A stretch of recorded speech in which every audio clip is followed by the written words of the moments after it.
By connecting with God first thing in the morning, we set the tone for a day filled with His blessings, joy, and favor. This psalm isn't just poetry. It's a promise from God that when we turn to Him, especially at the start of our day, by doing this, we are arming ourselves with divine tools that will make every moment a victorious one. So, let's make Psalm 5 a regular part of our morning routine and see how God moves miraculously in our lives.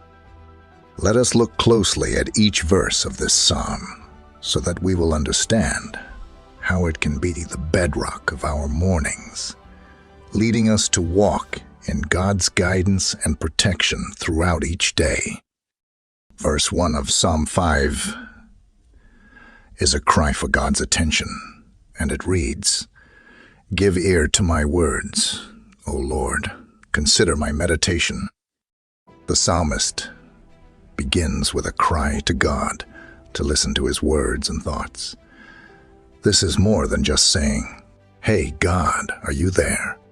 Instead, it's an earnest plea for divine attention.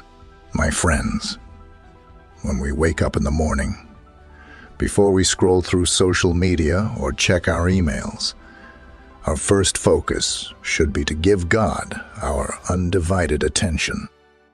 This means setting aside time to pray, watch one of our daily Jesus devotional message, read His Word, and invite the Holy Spirit to guide you throughout the day.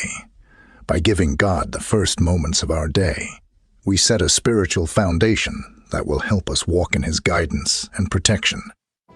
Have you ever heard of the story of Hannah, Samuel's mother?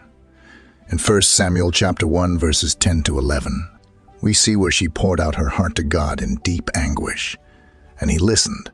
We can also begin our mornings with that same level of intentional focus and open sincerity in our prayers to God. This sets the pace for a meaningful relationship with God where we know that we're heard. The words "give ear to my words" prompt us to remember that God is interested in our individual concerns, not just big global issues. You're not too small for God's attention. Never believe that your issues are too insignificant for God to listen to. He's not only the God of all creation, He's also the God of the individual. So each day, like the psalmist, let us begin our day with a cry to God to listen to our words and thoughts. Let us begin our day with prayer. Next, let us look at Psalm 5 verse 2. It is a call to the King.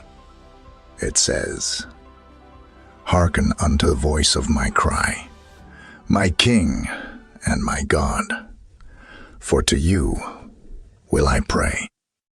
Notice that the psalmist refers to God as both King and God, highlighting the dual aspects of God's nature, His sovereignty and His divinity.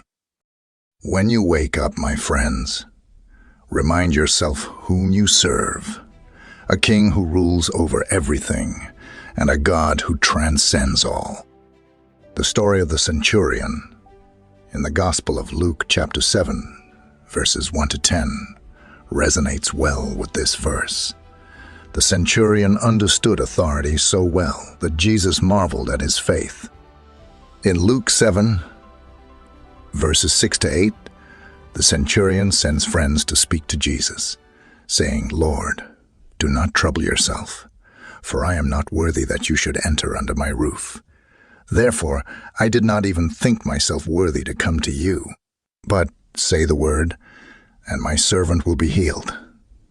For I also am a man placed under authority, having soldiers under me.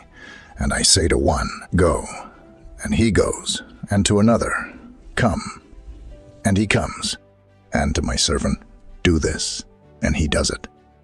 This statement reflects the centurion's deep understanding of authority. He recognizes that just as he commands those under him and they obey, so does Jesus have authority to command healing and see it fulfilled. This is why Jesus marveled at his faith. My friends, recognizing God's authority each morning gives him the rightful place in our lives, and aligns our day with his divine governance. Furthermore, when we say, "To you will I pray," like the psalmist says in this verse, we're making a choice. With all the distractions competing for our morning attention, we make a conscious decision to direct our prayers to God.